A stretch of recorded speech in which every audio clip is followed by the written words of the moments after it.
스웨덴 스톡홀름에서 요가 학원을 운영하는 마리아 헬릭소. 그녀는 늘 수강생들과 함께 건강과 행복을 나누는 것이 인생의 보람이었어요. 그런데 매년 겨울이 찾아올 때마다 문제가 발생했습니다. 스웨덴의 긴 겨울과 혹독한 추위는 그녀의 요가 스튜디오에도 예외가 아니었죠. 아무리 난방을 틀어도 바닥이 차갑고 그로 인해 수강생들이 추위를 호소하며 하나둘 수업을 떠나는 일이 반복되었어요. 선생님, 요가는 좋지만 이 추운 스튜디오에선 더 이상 못하겠어요. 어느 날 수강생의 이런 말에 마리아는 큰 충격을 받았습니다. 요가를 사랑하던 사람들이 떠나는 것을 보며 그녀는 고민에 빠졌어요. 더 강력한 난방기를 설치해보려 했지만 난방비는 이미 한계에 달했고 전기 히터는 스튜디오 전체를 따뜻하게 만들기엔 역부족이었죠. 그렇게 겨울밤마다 홀로 난방 문제를 고민하던 어느 날 마리아는 우연히 한국 드라마를 보게 되었어요. 극 중 주인공들이 따뜻한 방바닥에 앉아 음식을 나누고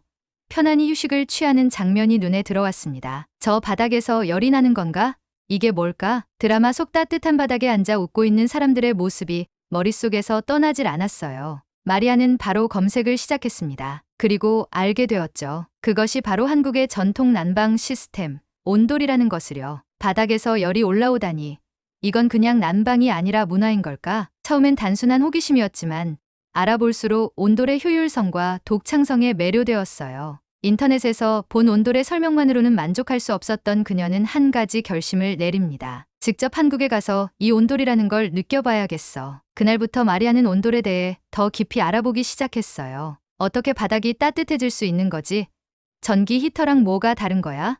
한국에서 온돌이 어떻게 발달했는지에 관한 글을 읽으며 단순한 난방 기술 이상의 문화적 가치가 있다는 사실에 놀랐습니다. 이건 그냥 따뜻한 바닥이 아니라 가족들이 모이는 공간이자 삶의 중심지네. 알고 보니 온돌은 단순히 방을 따뜻하게 하는 기술이 아니라 한국의 전통적인 생활 방식과 깊이 연결된 것이었어요. 특히 바닥에서 시작된 온기가 방 전체로 퍼지는 구조는 스웨덴의 난방 시스템과는 완전히 다른 방식이었죠. 그때부터 마리아는 주변 사람들에게 물어보기 시작했어요. 혹시 한국에 가본 적 있어요? 온돌이라는 걸 들어본 적 있어요? 하지만 주변의 반응은 냉담했습니다. 대부분 그냥 동양식 난방 시스템 같은 거 아니야? 라는 식으로 대수롭지 않게 여겼죠. 그렇지만 마리아는 멈추지 않았어요. 더 깊이 알아볼수록 스튜디오의 문제를 해결할 실마리가 온돌에 있을지도 모른다는 확신이 들었어요. 우리 요가 스튜디오도 이런 온기를 가질 수 있다면 어떨까? 바닥이 따뜻하다면 수강생들이 더 오래, 더 편안하게 머물지 않을까? 마침내 마리아는 결심합니다. 자신이 직접 한국으로 가서 온돌을 체험해보겠다고요. 한국의 겨울이 어떤지, 그리고 그 속에서 온돌이 어떻게 작동하는지 느껴보기로 한 거죠. 이 결정은 마리아 인생에서 가장 큰 도전 중 하나였어요. 하지만 그녀는 알지 못했어요. 한국에서 온돌을 경험하는 일이 단순히 스튜디오 문제를 해결하는 것 이상의 그녀 인생을 완전히 바꿀 경험으로 이어질 것이라는 사실을요. 마리아는 한국행 비행기 티켓을 예약하면서도 불안한 마음을 지울 수 없었어요. 과연 내가 가서 제대로 배울 수 있을까? 온돌이 정말 우리 스튜디오를 구해줄 수 있을까? 스웨덴에서는 온돌이라는 단어조차 생소했기에 이 모든 시도가 헛될지도 모른다는 생각이 그녀를 괴롭혔습니다. 하지만 동시에 그녀의 가슴속엔 작은 희망이 싹트고 있었어요. 그녀가 본 한국 드라마 속 따뜻한 모습들, 가족들이 웃으며 바닥에 둘러앉아 있는 장면들이 계속해서 그녀를 떠올리게 했죠. 그 온기라면 우리 수강생들도 추위를 잊고 다시 스튜디오로 돌아올 수 있지 않을까? 한국으로 떠나기 전 마리아는 스튜디오의 수강생들에게 자신의 계획을 이야기했어요. 제가 다음 달에 한국에 다녀오려고 해요. 온돌이라는 특별한 난방 방식을 직접 배워올 겁니다. 처음엔 다들 놀랐지만 점점 응원의 목소리가 들려왔습니다. 정말요?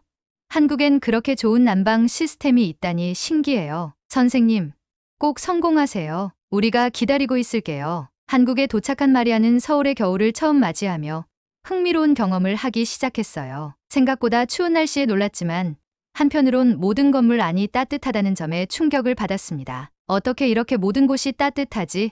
난방비는 얼마나 나오는 걸까? 호텔 방에 들어선 첫날, 마리아는 처음으로 온도를 직접 체험했습니다. 발을 바닥에 디디자마자 느껴지는 부드러운 온기, 몸 전체가 바닥의 열로부터 따뜻해지는 느낌은 전에 없던 경험이었어요. 이게 바로 온돌인가?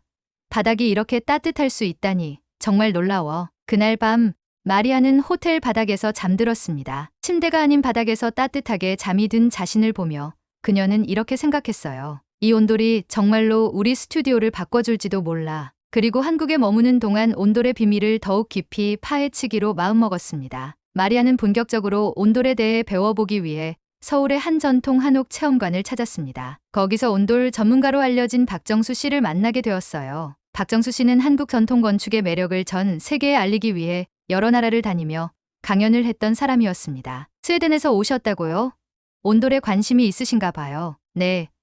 제가 운영하는 요가 스튜디오에 적용할 수 있을지 궁금해서요. 바닥 난방이라면 우리 수강생들도 더 편안하게 수업을 받을 수 있을 것 같아요. 박정수 씨는 미소를 지으며 마리아를 한옥 안으로 안내했습니다. 그곳은 이미 따뜻한 온기가 가득했어요. 온돌은 단순히 기술이 아니라 사람과 환경을 배려하는 철학이에요. 효율적으로 열을 전달하면서도 자연 친화적인 방식이죠. 이런 시스템이 수천 년 동안 이어져 온 데엔 다 이유가 있답니다. 그는 온돌의 기본 원리부터 설명하기 시작했습니다. 온돌의 핵심은 아궁이에 불을 지펴 그 열기가 방 밑을 지나가도록 하는 거예요. 그래서 바닥이 데워지면서 방 전체가 따뜻해지는 거죠. 요즘엔 현대식 온돌로 가스나 전기를 활용해 같은 원리를 구현하고 있답니다. 마리아는 박정수 씨의 설명을 들으며 스튜디오에 적용할 수 있는 가능성을 상상하기 시작했어요. 그렇다면 바닥에 전기 온돌을 설치하면 우리 요가 스튜디오도 이렇게 따뜻해질 수 있겠네요. 그렇죠. 다만 초기 설치 비용은 좀 들겠지만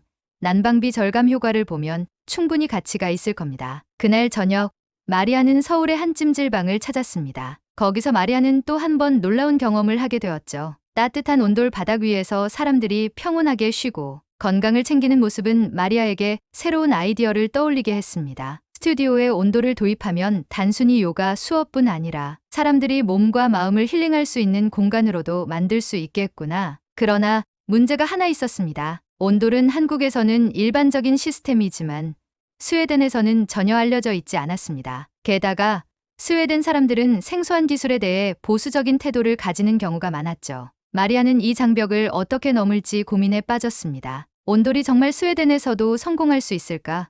이걸 어떻게 우리 문화와 연결시킬 수 있을까? 그녀는 여전히 한국에서의 경험을 통해 확신을 얻어가는 동시에 스웨덴으로 돌아가야 할 준비를 시작했습니다. 하지만 그 과정에서 그녀는 예상치 못한 문제를 겪게 되죠. 마리아는 온돌의 매력에 푹 빠진 채 스웨덴으로 돌아가야 할 날이 점점 다가오고 있었어요. 그런데 서울에서 머무는 마지막 날, 그녀는 온돌 설치와 관련해 한국의 건축 전문가들을 만나며 예상치 못한 이야기를 듣게 됩니다. 스웨덴의 기후는 한국보다 훨씬 춥고 길죠. 그곳에서 온돌을 설치하려면 건축 구조와 자재에 맞춰 변형해야 할 수도 있습니다. 온돌이 스웨덴처럼 습기가 많고 기온이 낮은 환경에서도 문제없이 작동할까요? 전문가들의 이런 조언은 마리아에게 현실적인 고민을 안겨주었습니다. 스웨덴은 한국과는 다른 기후 조건을 가지고 있었기에 온돌 시스템을 그대로 적용하려면 몇 가지 기술적 과제가 따를 것이라는 말이었죠. 그녀는 잠시 망설였습니다. 온돌이 정말 스웨덴에서 작동할 수 있을까?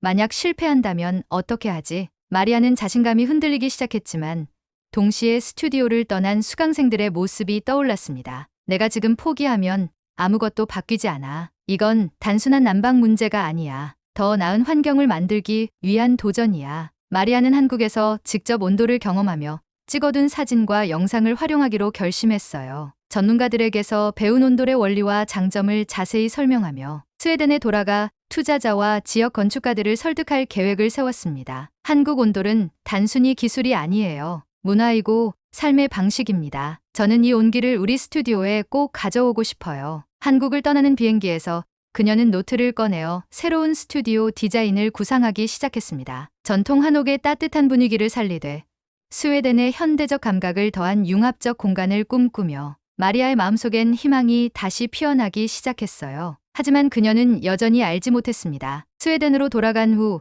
온돌 도입을 둘러싼 예기치 못한 반대와 도전을 겪게 될 것이라는 사실을요. 스웨덴으로 돌아온 마리아는 의욕적으로 온돌 프로젝트를 시작했습니다. 스튜디오 수강생들에게 프레젠테이션을 열어 한국에서 경험한 온돌의 매력을 설명했어요. 여러분, 온돌은 단순히 바닥 난방이 아닙니다. 한국에서는 바닥의 따뜻함이 사람들을 하나로 연결해줍니다. 제가 이걸 우리 스튜디오에 적용한다면 더 이상 추위 걱정 없이 요가를 즐길 수 있을 거예요. 수강생들은 흥미를 보였지만 회의적인 반응도 적지 않았습니다. 좋아 보이긴 하는데 설치 비용이 꽤 들지 않을까요? 스웨덴의 추운 날씨에서 제대로 작동할지 의문이에요. 게다가 마리아는 건축업자와 협의하는 과정에서도 큰 벽에 부딪혔습니다. 한국 온돌 시스템을 그대로 가져오려면 스튜디오 전체 바닥을 뜯어내야 하고 난방 시스템을 새로 설계해야 합니다. 공사 비용이 상당할 텐데 과연 이게 성공할지 장담할 수 있을까요? 이런 반대 의견들 속에서 마리아는 한동안 고민에 빠졌습니다. 그녀는 한국에서의 따뜻했던 순간들을 떠올리며 내가 괜히 시작했나?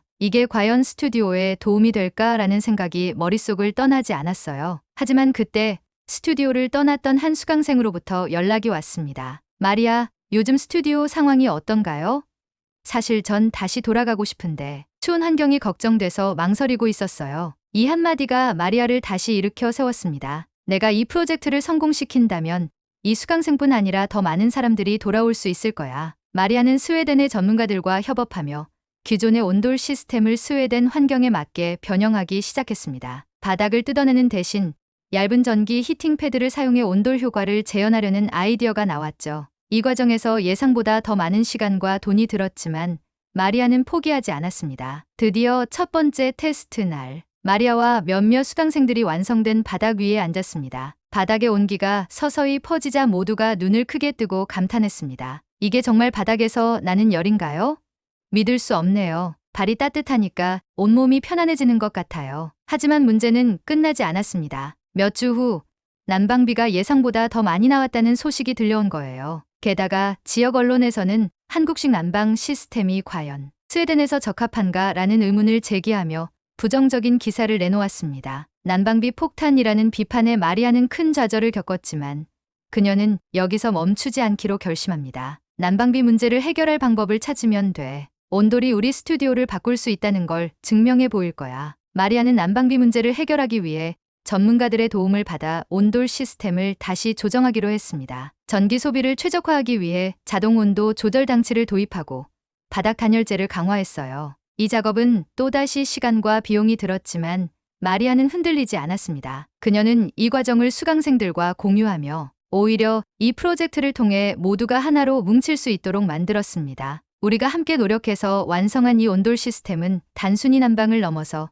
새로운 문화를 만드는 일이에요. 수강생들 역시 마리아를 지지하며 수업 중에도 서로를 격려하는 따뜻한 분위기가 퍼졌습니다. 몇 달 후 마침내 온돌 시스템이 완벽히 안정화되었습니다. 그 결과는 놀라웠어요. 요가 스튜디오의 분위기가 완전히 바뀌었고 이전에 떠났던 수강생들이 다시 돌아오기 시작했습니다. 여긴 더 이상 스톡홀름의 추운 겨울을 느낄 수 없는 곳이에요. 바닥이 이렇게 따뜻하다니 정말 믿기지 않아요. 요가할 때 이런 편안함을 느낀 건 처음이에요. 마리아 선생님, 정말 고맙습니다. 스튜디오의 성공은 여기서 끝나지 않았습니다. 마리아의 이야기가 지역신문에 실리면서 스웨덴 내 다른 시설에서도 온돌에 관심을 가지기 시작했어요. 이런 한국식 난방 방식이라면 우리도 난방비를 줄이면서 공간을 더 효율적으로 쓸 수 있겠네요. 더 나아가 마리아의 온돌 프로젝트는 국제적으로 주목을 받게 되었어요. 한국 문화와 기술을 활용한 성공 사례로 외국 언론에서도 다루었고